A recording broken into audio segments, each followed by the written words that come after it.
Happens all the time. It happens all the time. It happens all the time. The important part is never recorded. Is it recording already? It is recording. Okay. So, hello. But we don't do proper introduction. We just say whatever. Yeah. That's how it works. So, yeah. That's the last day. Now, last day here. Like literally the last hours. And this Ulrike, Pleasure to meet you all. and we were just talking About hacking. about hacking. What does it mean? What does it mean This hacking? seems to be like a huge theme. Like we come to dance festival and we talk about hacking all the time. Well, because you do hack the festival. You Yeah. did. Yes. Yeah, we should actually show it in the camera. Like, so we basically printed this that looks exactly like other, well, not exactly actually, looks like other pages to advertise our showing at the symposium.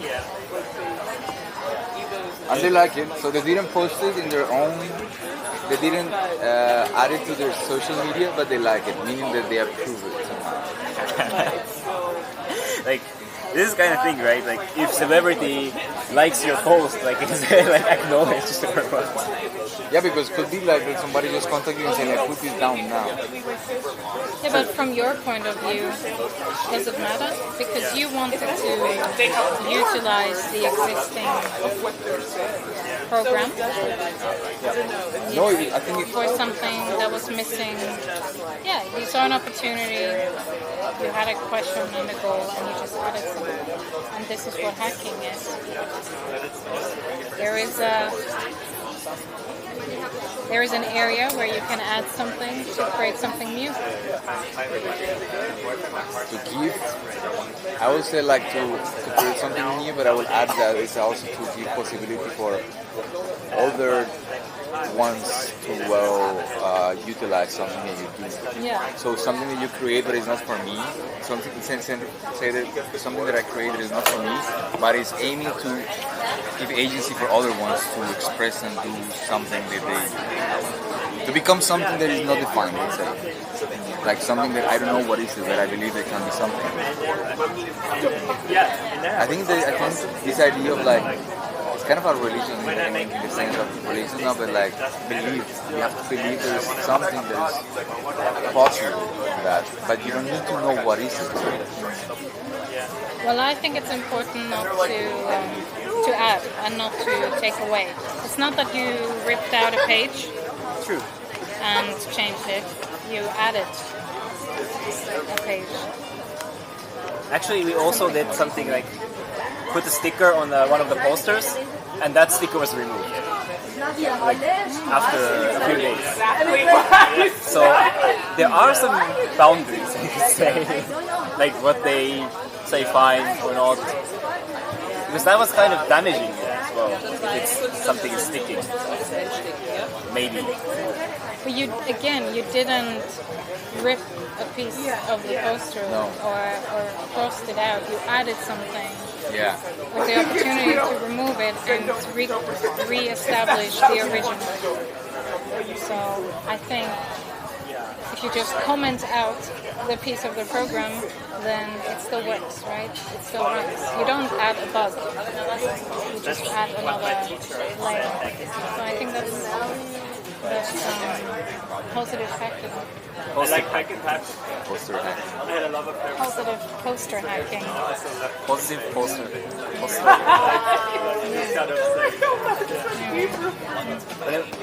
Like before we started, like we talked a bit about hackathon, and I'm like a little bit kind of this, I'm not really feel comfortable that this term is like I kind of co-opted into something more institutional in a way. So it's like we do a conference, we do a symposium, we do a hackathon. Exactly. Which I feel like, this hacking element is kind of lost in that sense. I agree. And this is how our conversation just started, because I was just invited to join a hackathon as a mentor And at the end, the goal is to present some proposals. So there is a defined goal of the hackathon. You have 48 hours, and at the end, something is supposed to happen. Yeah, I don't know if I'm super comfortable with this pressure and institutionalized term of hackathon. Yeah. I don't know. Hacking to me is something very personal. Of a community. Okay, but like personal and also sharing. Yeah. But it's not always like under like some kind of umbrella. And then, does it need to have a goal? That's actually what I really like. The reason why I stopped participating in hackathons is there's so much pressure, Right. and the ones who win is not the hacking one. It's like the most boring idea that everyone come up with. That wins there's an award. Even the concept that there is a winner and an award at the end, kind of. Exactly. Yeah, it's validating some things and other things have put in the way. And who is to evaluate that again? And we're back to what does evaluation? How can you evaluate creativity? You were saying something about that, like that you were invited to speak about, or you were about. Oh yeah, it was just the beginning of a discussion. So in the sciences, there are certain ways of how you evaluate impact. Usually it's citations from papers, etc. How do you evaluate impact in the arts? Or in the, say here, we're in a performing arts space. How do you measure the effectiveness? And I was looking into it, and there are ways. And there are surveys that the audience can take to see if they have an emotional response to it. But is this what drives the artist? Very rarely, right? Are they doing the thing they do, or are we doing the things we do because we want to have a positive reply on a survey? Or a citation, and I'm not sure if here the sciences and the arts are driven by the same. So I'm just at the beginning of thinking about this. This is very interesting because, like, so Peter from Seeds, he's starting his PhD, and one of the focus of his PhD is about evaluating this process, the impact on that, and I have this short conversation with Peter, and I feel like, sorry, but I found this is just so impossible. I was thinking, But it's how the industry works, because you get the funding if you can prove that you have social impact, that you have a mark in the artistic ecosystem. So there are these toolkits and measures to evaluate this, but it feels like it's two different disjuncts. There are the artists that do their thing, and then there are the institutions and organizations and money givers that try to sort of rank and that influences, I think, the artists. Because they can only get the funding to do the thing if they meet all the criteria, and it's a cycle that I know this from the sciences, and I criticize it. So, and I thought that the arts are free to express more freely, but not if they have to. What I think is, like, as long as, because so this is like a problem that already we see, but I think as long as there is a space for other things to happen, then still the research can go on, like this thing can go on, as long as there is a space for experimentation. But I think what's funny is we're talking about evaluation, and our project is called Best Practice. So there is something about best and worst.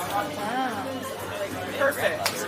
I'm going to go back to doing whatever. Why did you call it best practice? I will ignore everyone.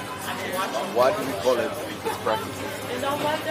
Because, I mean, what we say in the paper is like, let's say, like, now conceptually what we will say is like best practices refer, that is, so we do not assume or say that we found the best practices, but we rather imply that it's to practicing is one of the best practices. It's through the practice itself. The practice itself becomes one of the best practices. So we said it's not like, I think it's the promise of something yet to come, and I like to say that because I believe in that. I think, again, I'm saying there's this thing about believing. It's the promise of something that will come, but you don't need to know what is it. Right? You need to find a space to go there and repeat over and over and over and over. And you don't need to know if it's good or bad, but just you need to go. Well, yeah, but just by calling it best, there's a certain amount of pressure to join it because it has to be the best. But that's not how you. No, that was. That wasn't the intention. No, it was more. Also, it was more. I guess one can say it almost like marketing in a way, because it was something that. It literally came from an inside joke that we start saying that we start working, because at the time I was learning about best practices in coding, and then we start talking about dance, and then the best practices. Yeah. So it was just something that came out like as an inside joke, the best practices in contemporary dance. Okay. Especially all these comments.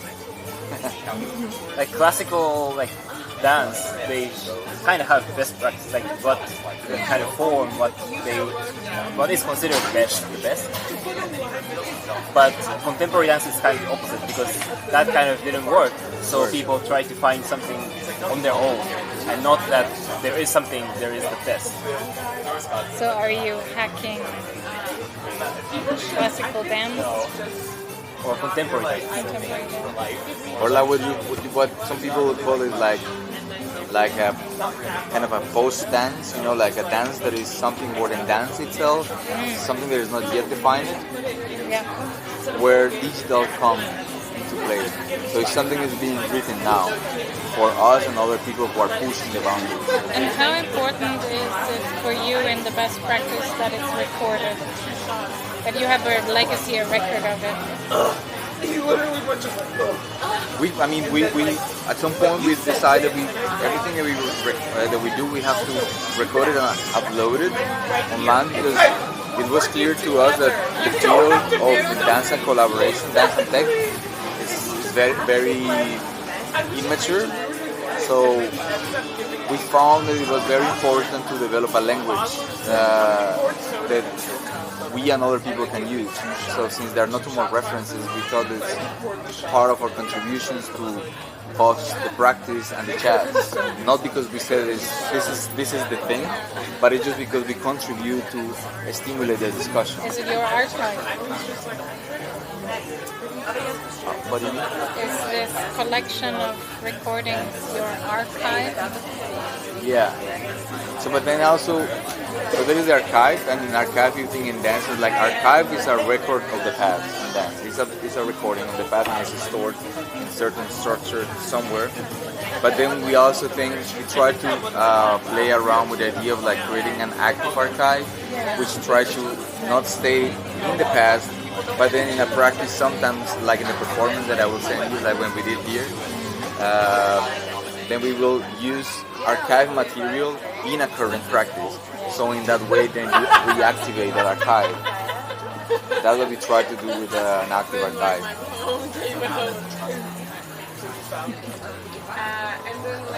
But when we started, we didn't really think about making an archive. Just as you said, just recording and then upload. Why not upload it? We said it if there's something wrong with it, we don't have to upload, or we can edit it out or something. Did you ever edit? But then it never happened. For the chat, we decided to have the chat session to be uploaded, and the backstage where we can talk about some random stuff, practical things, or bad things about other people. It cannot be heard. Yes, true. So sometimes actually when we start doing the chat, we don't define that it's a chat, but at some point we said, okay, this is a backstage, because maybe we go too deep into some place, or Is this a backstage right now? No, this is the chat. So, but I think something that are very clear in our practice is we have a practice, and in the chat. And the practice is the place that we try to do an exercise of self-dissociation in a way. So the idea that by practicing, I am trying to get out of this main consciousness that is Jorge right now with you and Naoto, and just try to be something else that is not Jorge. Which is impossible because it's just something that you have to come back at some point. My identity will come, my judgment will come, but nevertheless it's again about believing it's possible and then insisting in the format. So that's one thing. The practice is space for self-dissociation. So in other words, it's not rational. And in the other hand, you have the chat. With the chat, do you want to join the chat? Huh? Do you want to join the chat? We're recording. No, I need to go. You need to go, but you can say hi to the camera if you want. If you want. Why not? Hello. Hi. Okay, sorry. So then you have the practice, like say the practice is the place that is like not rational, and then you have the chat. The chat is the place with the time with the two of us and sometimes with guests like you. We try to rationalize what is this, what is this that just happened, or what is the thing going around. So the chat is a rational exercise. The practice is a non-rational exercise, but it works in somehow because the non-rational space is grounded, and it somehow it becomes something rational that other people can interpret. Yeah, I was going to ask, during this performance, did the two meet, the rational and the non-rational? Because you had an audience, so you had feedback. But that was completely different because it's the first time that we were doing this. So at the end, because it was the audience. It was with the audience. So then at the end we said it was a chat, but at the end it ended up being quite more like Q&A kind of thing. So let's say it was not so close as normally we will do a chat. And I will say that in my personal experience, the exercise of like self-dissociation was not so easy for me because I was doing it in front of more people. Yes. And because I was dancing in the info dance and because I'm a dancer. And so this exercise that I do in my house now, but it's very still in comfortable. front of a camera. There could still be an audience, no? Doesn't that change something? Or can you just associate yourself even though you're being watched? But I feel that I'm comfortable already just with the camera, so I have no problem with the camera. So because we have been doing this for more than 1 year, once per week, so I'm used to that. But with the public or with audience was just the first time, and so that I could. It was not so easy for me to do. Yeah. Will your next best practice be different? I think we said this idea of like a sandbox, like in computing, like what a sandbox is. Or sandbox? Sandbox. No, explain. Like, can you explain that in short? Yeah. So, for example, like in a more technical term, like if you want to test like computer virus, for example, but you don't want to test it on your computer because then your computer will be affected. So the idea is to, inside your computer, you make a simulation of your computer, for example, and then you can run the virus inside. And that's a sandbox. Really? I do that all the time. So I'm an astronomer and I work in the simulated universe. So that could be a sandbox. So. Yeah, but also I think what's important in the sandbox is that from inside the sandbox, they cannot reach outside. So even if that simulation is infected with the computer virus, it cannot do anything to outside. So we are always safe. Yes. And that's what we do in the how we think as a practice is that when we do the practice, we are inside the sandbox. So that's different from our personas, for example. And it won't affect our lives. Well, it actually does, but it's not like directly like changing my personality, for example. And let's say like the pressure of this kind of pressure is out. Yeah. Because then, for instance, like we have other ideas of if you want to do say like push the performative state more or the writing more or different aspects more, then we can do it, but still we always will have the sandbox that is the space that we develop and that we find pressure to go back and be as how it was when it started. So the sandbox is very important for the process. So can you deal with failures more easily when you say it's done in a sentence? With failures, Yeah. but I think like because I don't really feel like it's difficult to feel. I never feel within the sandbox. I don't think it's easy to say if we fail or we succeed because it's everything and nothing at the same time. Yeah, I think the way how I feel it is that I am beyond of if I like it or I dislike it, and I'm just trying to. It's like an escape where I find, and we speak about this thing, that is like if I stop doing the practice for say 2 weeks, 3 weeks because we're busy, once we do the practice then we talk afterwards and we said it's like I'm addicted to that space because it gives me so much freedom. Yeah. But I think that's how we think now. But when we started, I think we had some kind of, not pressure, but I think we found something failure. Like for example at Node.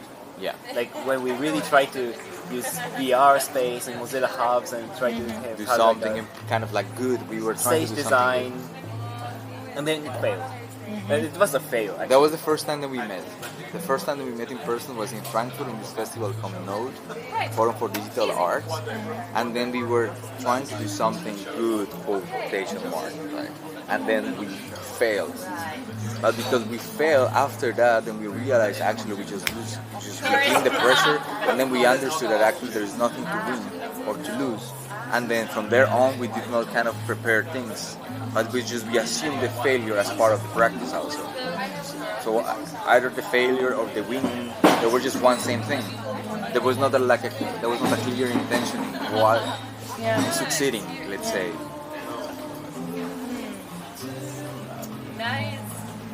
That's really good. I mean, I feel like in the arts, I really value failing and any kinds of errors and mistakes. But This is where I feel really free to do so. So anything in science is not so easy to fail, like to dare to Far fail. more pressure, and I wonder if this is because it's the thing that pays my rent, or if it's something intrinsic to the difference of science and art. It is. Yeah. That's a good question because it's could be so true in both scenarios, you know. I mean, we are terrified of making mistakes publicly, usually. Although, we have to make more mistakes openly. I mean, I think, especially in sciences, you have to make them public, or the next person comes and does the same. So we're just, I don't know, there's this humanity's terrifying fear of failure. But we speak that this is part of like decolonization in a way, in part of like what we speak, because like if you think from the philosophical point of view, like in dialectics, we are like built, like this idea of dialectics is built like, from Western culture on the search for the truth. Basically, is then, and this is something that you can perceive in a place like Buffer. It's a place that it has a lot of PhDs and people with a lot of knowledge, and coming from academias and all these things is. Normally the conversation that you will find is people who are really always like ready to convince you with arguments that I'm right and you are wrong. And it's this constant like energy of like showing that I know and you don't know. Black and white. Very much binary. Yeah. So and then we go back to this idea. I think that the glitch in the spaces like that is very important because it doesn't matter like if you are right or not. I think it's more interesting if a glitch generates other space, if the glitch hacks the conversation and becomes a party of whatever. Yeah, I mean earlier you told me the difference between a glitch and an error. I wasn't aware of that. I will look into it. A glitch is something that corrects itself. And the bug is something that the bug is something that stays, and somebody has to fix it. Have to fix the bug. Yeah, exactly. And then days go by. If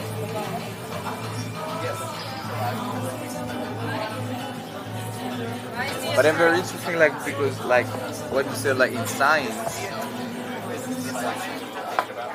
is I also think it's because like there is so much money I guess also is involved in research.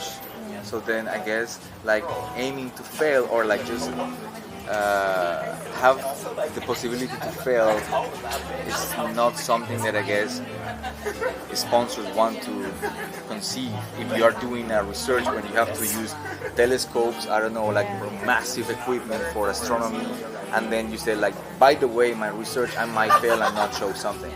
Well, okay, that is different. That's risk. So there are places, that so if there is a high risk, high impact, and then we're back to what is impact. How do you measure that? Then that might get Okay. So risk is not the same as well, yeah. Risk does have intrinsically in it the possibility of failure. Yeah. But then But already. also big gains. Yeah, exactly. But that's Huge lead to a new understanding. yeah, okay. But because I think there's a difference in what we speak in art. Because in art, then in what we speak, then we are not speaking about like a concrete way to capitalize the risk. Yes. Yeah. But for sure, something will happen. Good things will happen. Yeah. Exactly. I think there's just the same amount of, or even more, personal impacts in the arts because the expression and the touching of someone experiencing the art is priceless. I mean, you can change lives, and we forget how the social impact that art can have, and the warning system that art is.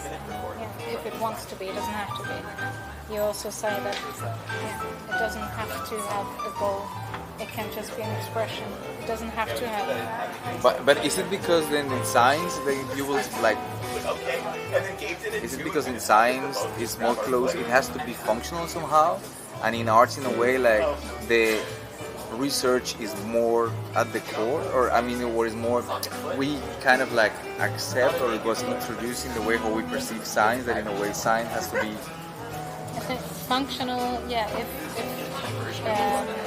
creating an understanding is functional, then yes, I think. Creating an understanding. Yeah, creating an understanding, adding to knowledge. Okay. I think that's the core of research. Okay. To understand the world around us a little bit more. Okay.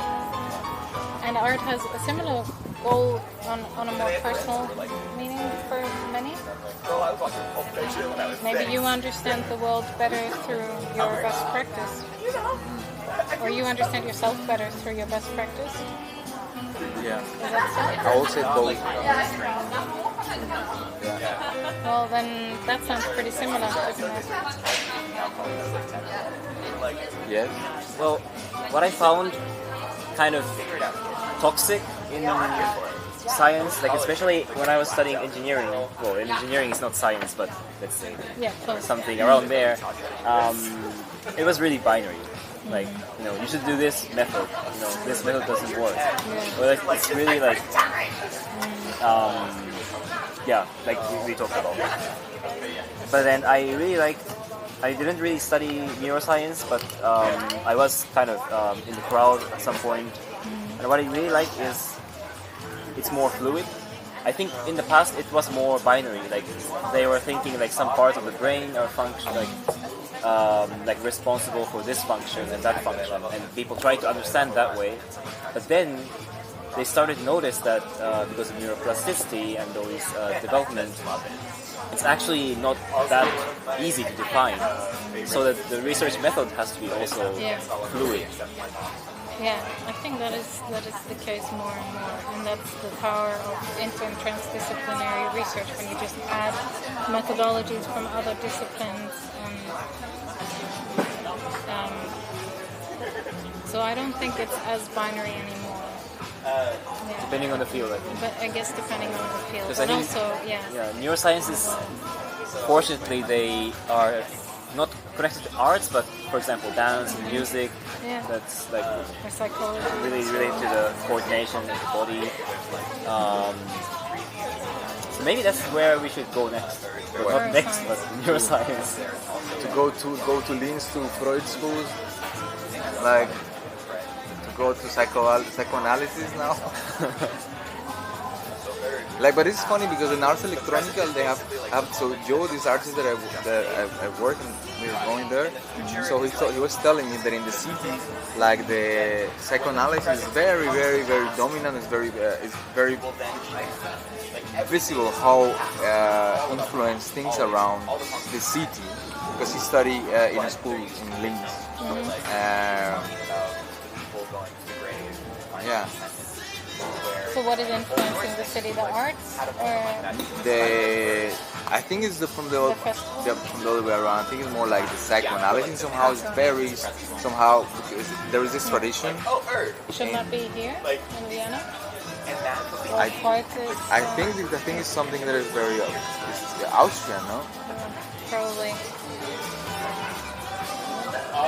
My friend was because he lives from Belgium. He was telling me on his experience studying there that he feels that you feel it in the atmosphere, in the way that you study, in the way how the school you see things. Yeah. What is happening here now that everyone's leaving? I think they have workshops constantly, so sometimes they are like periods where everybody just finish, come here to have some food, and then they just go. Things like that. The e-bikes are gone. Yeah, that's taking stone. I really wanted to try. Yeah, me too. But I got my souvenir. What is it? There's a bicycle inside. Yeah, there's a little bicycle inside.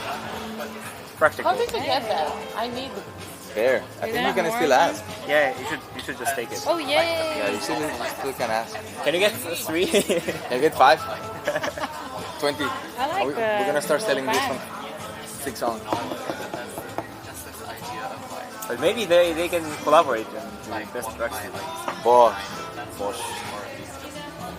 I don't know. I think they say I no. keep thinking that Bosch makes brakes, but is that really true? Or They make anything? everything. I think they make I have a friend that turbines. works for Bosch and he does self-driving cars. Oh wow. Self-driving cars. Wow. Yeah, it used to be, oh, she comes back empty-handed. Oh no. Say like, what are you asking? Are you crazy? Are you crazy? What are you asking? Oh no. They asked me how many followers do you have on Instagram? No. They ask you. Fortunately, we have 265 followers on my YouTube account, which this will be uploaded. But I cannot monetize it. Actually, it's ugly. When I look at now, Mom. So bitter. Actually, I don't like it. Okay, but maybe we should close the chat here. Yes. And then we can just What are you chat. doing tonight? We are going to see a performance, right? So thank you very Which one? much. Please like the video. Like the nail. Like the nail. Thanks you. You can be here too. Ciao. Thank you, Anna, for being here as Bye. well. Thank you, Uli. Ciao from Vienna.